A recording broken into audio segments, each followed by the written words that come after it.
पढ़ने में बहुत ही कमजोर थी। वो 5वीं में ही 2 बार फेल हो गई, इसलिए घर वालों ने उसे आगे नहीं पढ़ाया। फिर 18 वर्ष होते ही घर वालों ने उसकी शादी तो कर दी, लेकिन प्रीति की माँ जानकी ने लड़के वालों से झूठ कहा कि वो 10वीं पास है। फिर शादी के कुछ दिन बाद, मैं बहुत खुश हूँ प्रीति, जो मुझे तुम जैसी लड़की मिली जो पढ़ी लिखी है। अच्छा अब जाओ, मेरे लिए वेज बिरयानी और पनीर विद स्टफ नान बना दो। लेकिन प्रीति को उसकी बात समझ ही नहीं आई और वो रसोई में जाकर रोने लगी। क्या हुआ बहू? माँ, उन्होंने कुछ बनाने को कहा लेकिन मुझे वो बनाना नहीं आता। ओहो, तो इसमें रोने वाली कौन सी बात है, मैं तुम्हारी मदद कर देती हूँ। उसकी सास रजत के पास गई और उससे डिशेस के नाम पूछे और फिर रसोई में जाकर प्रीति की वो सब बनाने में मदद की। कुछ दिन बाद, प्रीति अगर औरत शिक्षित हो तो वो अपने आने वाले बच्चों को भी अच्छे से पढ़ा लेती है, इसलिए मुझे चिंता नहीं कि आने वाले मेरे बच्चों का भविष्य कैसा होगा। मैं जानता हूँ तुम पढ़ा लोगी। ये सुनकर वो घबरा गई और हिचकिचाते हुए बोली, अच्छा सुनो जी, अगर मैं पढ़ी लिखी ना हूँ तो, और 5वीं फेल हुई तो? What nonsense. प्रीति को लगा उसने फिर से कुछ खाने के लिए कहा। आप रुकिए, मैं अभी माँ जी से पूछकर ये बनाकर लाती हूँ, जो भी अभी आपने बोला। आर यू मैड प्रीति? आप रुकिए, मैं अभी देखती हूँ रसोई में जाकर। क्या तुम्हें सचमुच में समझ नहीं आ रहा मैंने क्या कहा? समझ में तो आ रहा है लेकिन मुझे बनाना नहीं आता वो। रजत को कुछ गड़बड़ लगी, वो अंदर गया और एक पेपर लाकर प्रीति से बोला, प्रीति मुझे इस पर तुम्हारे साइन चाहिए। क्या कहा?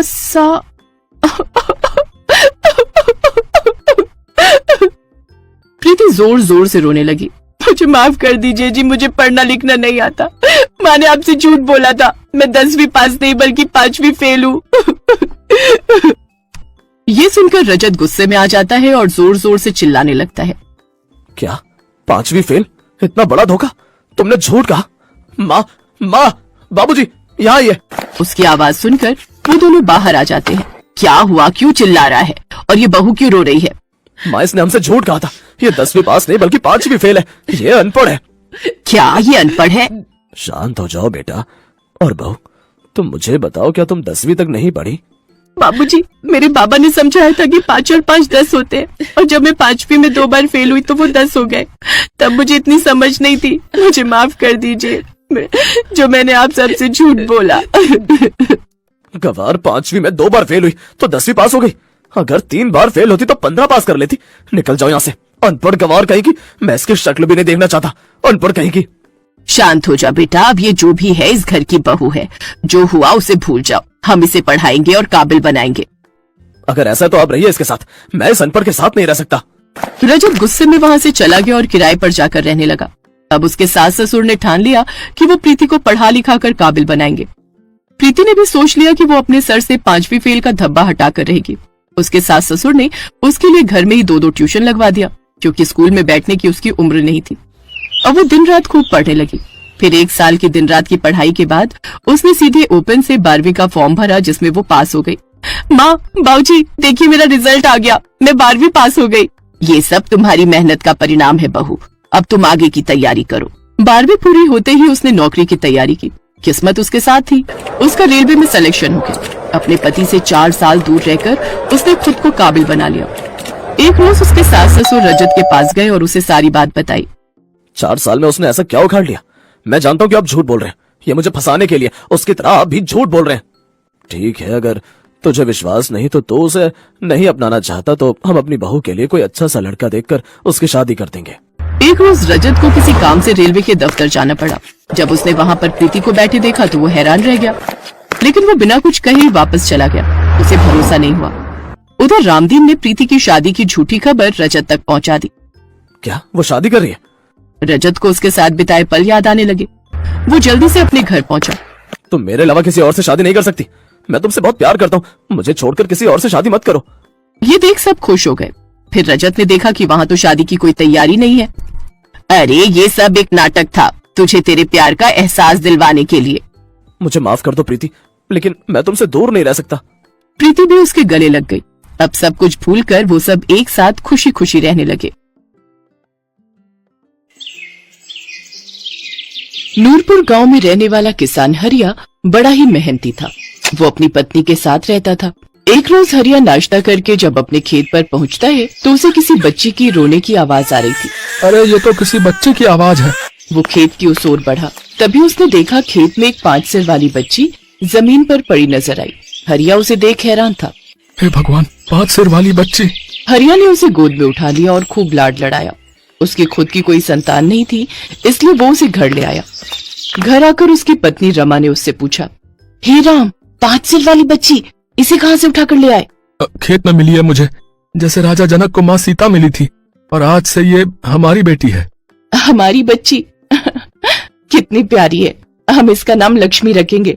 लेकिन गांव वालों ने जब उस बच्ची को देखा तो वो डर गए। सब हरिया से कहने लगे, अरे भाई, मुझे तो लगता है ये किसी डायन या चुड़ैल का बच्चा है। इससे पहले कि कोई अनहोनी हो, इसे उठाकर फेंक दो। लेकिन बच्चे तो भगवान का रूप होते हैं ना, फिर ये चुड़ैल कैसे हुई? और इसके आने से आप लोगों पर तो कोई परेशानी आई नहीं ना, और हमारे जीवन में तो खुशियां आ गई। जनक पुत्री स्वयं हमारे यहाँ पधारी है। अब आप सब यहाँ से चले जाइए। हाँ हाँ, चले जाएंगे, लेकिन आज के बाद कोई भी अनहोनी हुई ना गांव में फिर देखना। लेकिन ऐसा कुछ भी नहीं हुआ। उल्टा उसके आने से गांव में और भी खुशहाली आ गई। बंजर जमीन उपजाऊ हो गई, गांव में अच्छी फसल होने लगी। ऐसे ही समय बीता और अब वो 21 साल की हो गई। हरिया उसके लिए लड़का ढूंढने लगा, लेकिन 5 सिर देखते ही सब डर कर भाग जाते। नहीं, इस भूतनी से हमें अपने बेटे की शादी नहीं करवानी। क्या पता कल को बच्चे भी ऐसे ही डरावने हो। ना बाबा ना। हरिया और रमा सबके सामने रोते गिड़गिड़ाते, लेकिन कोई उनकी बात नहीं सुनता। ये देख लक्ष्मी को बहुत बुरा लगता। एक रोज जब वो खेत से लौट रही थी तो उसने देखा एक मोटरसाइकिल जिसमें जवान लड़का था। बारिश में फिसलन के कारण उसकी बाइक नदी में जा गिरी। हे प्रभु, ये क्या हो गया? लक्ष्मी भी झट से नदी में कूद गई। वो उसका हाथ पकड़कर उसे बाहर ले आई। उस लड़के को जब होश आया तो वो उसे देखकर डर गया। उस लड़के का नाम रोहन था। कौन हो तुम? कौन हो? देखो, डरो मत, मेरा नाम लक्ष्मी है। लक्ष्मी ने उसे सारी बात बताई। रोहन ने उससे माफी मांगी। मुझे माफ करना, आपने मेरी जान बचाई और मैंने आपको गलत समझा। कोई बात नहीं, मेरी किस्मत ही ऐसी है। मेरे 5 सिर देखकर कोई भी डर जाता है। ये कहकर लक्ष्मी की आंखों में आंसू आ जाते हैं। देखिए, मुझे माफ कर दीजिए। मेरा इरादा आपका दिल दुखाने का नहीं था। रोहन पास ही के गांव के जमींदार का बेटा था। उसके पास किसी चीज की कमी नहीं थी। वो अपनी जिंदगी से परेशान था। कुछ समय पहले उसकी पत्नी, जिससे उसकी लव मैरिज हुई थी, उसकी मौत हो गई थी और उसका 4 साल का एक बेटा था। रोहन की माँ रोहन की दूसरी शादी करवाना चाहती थी, लेकिन वो करना नहीं चाहता था। उसे लगता था सौतेली माँ उसके बच्चे को सगी माँ जैसा प्यार नहीं दे पाएगी। उसकी सारी बात सुनने के बाद लक्ष्मी ने कहा, आप ऐसा क्यों सोचते हैं कि दूसरी औरत उसे वो प्यार नहीं दे पाएगी? अच्छा, तो क्या आप बनेंगे मेरे बेटे की माँ और देंगे उसे वो सारा प्यार? लक्ष्मी ने घर पर इस बारे में बात की और उन्होंने उन दोनों की शादी करवा दी।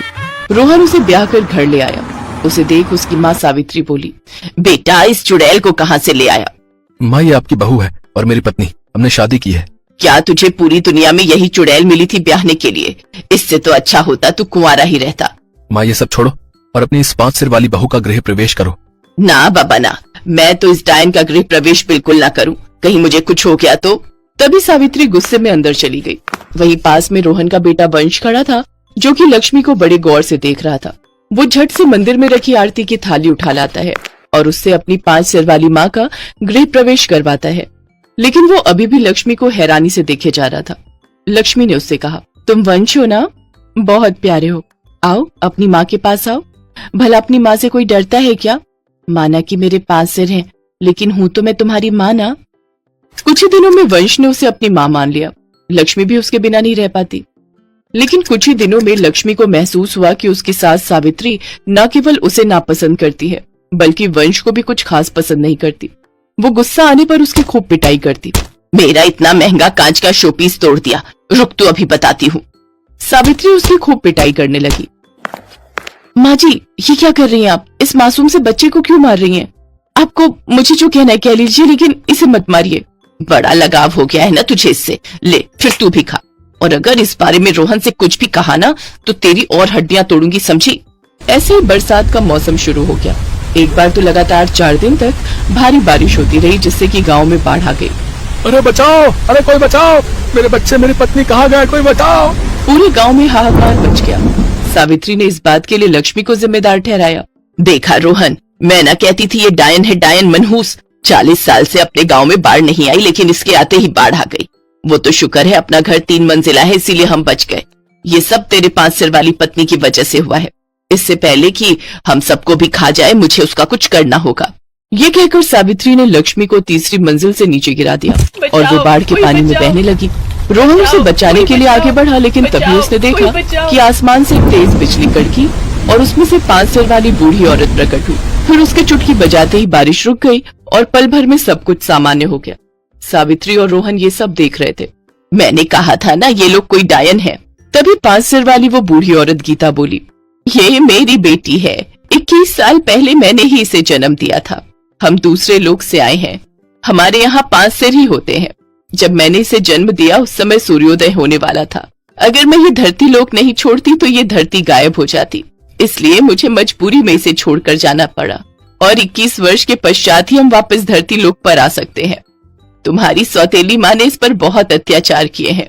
इस पर ही नहीं, तुम्हारे बेटे और पहली पत्नी पर भी। उसकी हत्या जायदाद के चक्कर में इसी ने की है। यहाँ तक कि तुम्हारी मोटरसाइकिल के ब्रेक्स भी इसी ने फेल किए थे। ये सब सुनकर रोहन गुस्से में आ गया और उसने अपनी सौतेली माँ को पुलिस के हवाले कर दिया।